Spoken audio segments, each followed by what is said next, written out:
Good morning student. अब आज हम लोग देख लेंगे सर्वनाम और उसके भेद। कल हम लोगों ने देखे थे संज्ञा और उसके भेद। सर्वनाम सर्वनाम मतलब संज्ञा के स्थान पर प्रयुक्त होने वाला शब्द जो होता है उसे कहा जाता है सर्वनाम। मतलब संज्ञा के बदले आने वाले शब्द को सर्वनाम कहते हैं। सर्वनाम के भेद हैं 6। पहला है पुरुषवाचक सर्वनाम, दूसरा है निश्चयवाचक सर्वनाम, तीसरा है अनिश्चयवाचक सर्वनाम, चौथा है संबंधवाचक सर्वनाम, पांचवा है प्रश्नवाचक सर्वनाम और 6 नंबर है निजवाचक सर्वनाम। हम लोग पहला भेद सर्वनाम का देख लेते हैं। पहला है पुरुषवाचक सर्वनाम। उसकी परिभाषा है, मतलब पुरुषवाचक सर्वनाम किसे कहा जाता है। मतलब बोलने वाले, सुनने वाले अथवा जिसके बारे में कुछ कहा जाता है उसके नाम के बदले आने वाले सर्वनाम को पुरुषवाचक सर्वनाम कहा जाता है। बोलने वाले, सुनने वाले अथवा जिसके बारे में कुछ कहा जाता है उसके नाम के बदले आने वाले सर्वनाम को पुरुषवाचक सर्वनाम कहा जाता है। जैसे मैं, हम, वे, आप, तू, तुम, यह, ये सभी शब्द आ जाते हैं पुरुषवाचक सर्वनाम में। अगला सर्वनाम का भेद है निश्चयवाचक सर्वनाम। निश्चयवाचक सर्वनाम मतलब जो सर्वनाम पास की या दूर की वस्तु या व्यक्ति की ओर निश्चित संकेत करते हैं उन्हें कहा जाता है निश्चयवाचक सर्वनाम। उसके नाम में ही उसकी डेफिनेशन छिपी हुई है।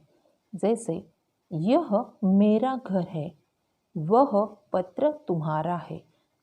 तीसरा उदाहरण है वे अच्छे शिकारी है। यहाँ पर अगर आप लोग अच्छी तरह से देख लेंगे यह, वह, वे, इन शब्दों के द्वारा तथा इन सर्वनामों के द्वारा निश्चित व्यक्ति या वस्तु का बोध होता है, वस्तु की ओर निश्चित संकेत किया जाता है, इसलिए ये सभी शब्द आ जाते हैं निश्चयवाचक सर्वनाम में। अगला है अनिश्चयवाचक सर्वनाम।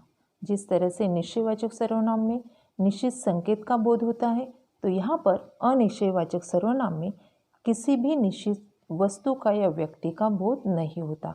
जैसे जिस शब्द के द्वारा किसी निश्चित व्यक्ति या वस्तु का बोध नहीं होता उसे अनिश्चयवाचक सर्वनाम कहा जाता है।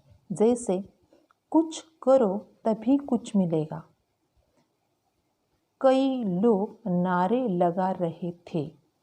तीसरा उदाहरण है वे किसी से बात कर रहे थे। अगर उदाहरण में आप लोग देख लेंगे तो देख लो, कुछ करो तभी कुछ मिलेगा, कुछ करो, कुछ तभी कुछ मिलेगा, मतलब क्या करना है और क्या मिलेगा, यहाँ पर कोई भी निश्चित बोध नहीं है। अगला सेंटेंस है कई लोग नारे लगा रहे, मतलब वहाँ पर 4 लोग हैं, 10 लोग हैं या 100 लोग हैं, वहाँ पर कोई भी पता नहीं चलता तथा किसी भी बात का पता नहीं चलता। अनिश्चित वहाँ पर व्यक्ति तथा वस्तु का बोध होता है। यहाँ पर है वे किसी से बात कर रहे थे। किससे बात कर रहे हैं ये हम लोगों को यहाँ पर पता नहीं होता, तो कुछ, कई, किसी, ये सभी शब्द आ जाते हैं अनिश्चयवाचक सर्वनाम में। अगला भेद है संबंधवाचक सर्वनाम। संबंध मतलब जिन सर्वनाम शब्द एक दूसरे के साथ संबंध बनाते हैं उन्हें कहा जाता है संबंधवाचक सर्वनाम। जैसे अशोक जो कहता था वही करता था। यहाँ पर जो, वही, ये शब्द आ जाते हैं संबंधवाचक सर्वनाम में। अगला उदाहरण है जिसकी लाठी उसकी भैंस। यहाँ पर जिसकी और उसकी ये शब्द आ जाते हैं संबंधवाचक सर्वनाम में। मतलब ये शब्द एक दूसरे के साथ संबंध बनाते हैं, इसलिए इन्हें कहा जाता है संबंधवाचक सर्वनाम। अगला है प्रश्नवाचक सर्वनाम। प्रश्नवाचक सर्वनाम मतलब जिस सर्वनाम का प्रयोग प्रश्न पूछने के लिए होता है उसे प्रश्नवाचक सर्वनाम कहा जाता है। जैसे आज तुमने क्या खाया, यहाँ पर क्या शब्द आ जाता है प्रश्नवाचक सर्वनाम, मतलब क्या शब्द के द्वारा यहाँ पर प्रश्न पूछा गया है। अगला है कल तुम किससे बातें कर रहे थे।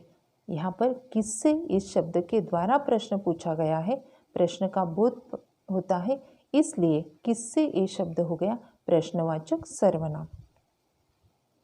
6 नंबर का है सर्वनाम का भेद निजवाचक सर्वनाम। इसकी परिभाषा है जो सर्वनाम अपनेपन का बोध कराता है, अपनापन दिखाता है, उसे कहा जाता है निजवाचक सर्वनाम। यहाँ पर देख लेते उदाहरण, जैसे स्वयं के लिए जीना व्यर्थ है।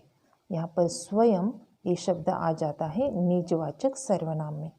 आगे है दूसरा उदाहरण, मैं अपने आप चला जाऊंगा। यहाँ पर अपने आप ये शब्द मैं से अपनापन दिखाता है, इसलिए ये शब्द हो गया निजवाचक सर्वनाम। तो आज इस तरह से आज हम लोगों ने देख लिए सर्वनाम के भेद, पुरुषवाचक सर्वनाम, निश्चयवाचक सर्वनाम, अनिश्चयवाचक सर्वनाम, संबंधवाचक सर्वनाम, प्रश्नवाचक सर्वनाम और निजवाचक सर्वनाम। तो इस तरह से आज हम लोगों ने संज्ञा के 5 भेद और सर्वनाम के ये 6 भेद देख लिए। कल हम लोग सीखेंगे विशेषण और उसके भेद। धन्यवाद।